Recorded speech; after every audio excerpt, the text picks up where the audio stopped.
На республиканском уровне праздник славянской культуры Иван Купала в Татарстане отмечают с 1996 года. За это время он проходил в Казани, Нижнекамске, Набережных Челнах в онлайн-формате, а в этом году его принимает Березовая роща Зеленодольска.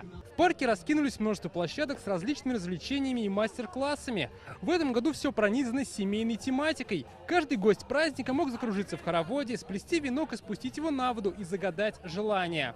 Символом праздника стали венки, потому что именно в этот период начинают расти дикие цветы, которые как раз-таки вплетаются в венки. Почему именно венки в воду?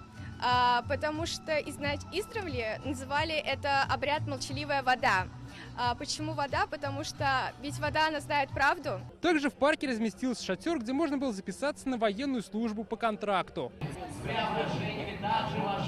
Артисты представили театральный пролог об истории праздника. С древних времен славяне так отмечали день летнего солнцестояния и наивысший расцвет природы. По мнению историков, в христианском празднике соединились элементы языческих и христианских традиций. В городе Зеленодольске проводим Иван Купалу уже в 3-й раз. А в целом праздник, он уже давно прижился в нашей республике. Это очень красивый, яркий праздник. Праздник, посвященный семейным ценностям, добру, святым Петру и Февронии. Страна многонациональная, много конфессий. Конечно, нам очень важно, чтобы мы и дальше жили в мире, дружбе и согласии.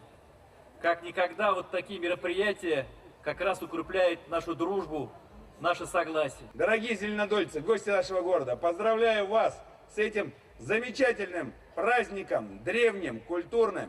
Всем всего самого наилучшего, и чтобы наши семьи были самые крепкие. Главная ценность у нас – это наша семья, жены и наши дети. Для гостей праздника большая гастрономическая площадка. Здесь блюда славянских народов приготовили повара 10 ресторанов.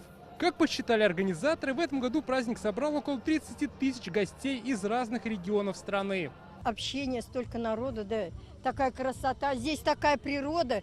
Мы вообще прям вот эти березки, смотреть приятно. Тут все интересно очень, красивый, красочный очень. Мне все нравится. Мы сегодня с ребятами решили прогуляться по мастер-классам, собраться, насладиться этой культурой славянской и собраться вместе, провести летние деньки. В финале праздника большая концертная программа. Хедлайнер – заслуженная артистка России, певица Варвара. Дмитрий Аринин, Данил Филатов, ТНВ, Зеленодольск.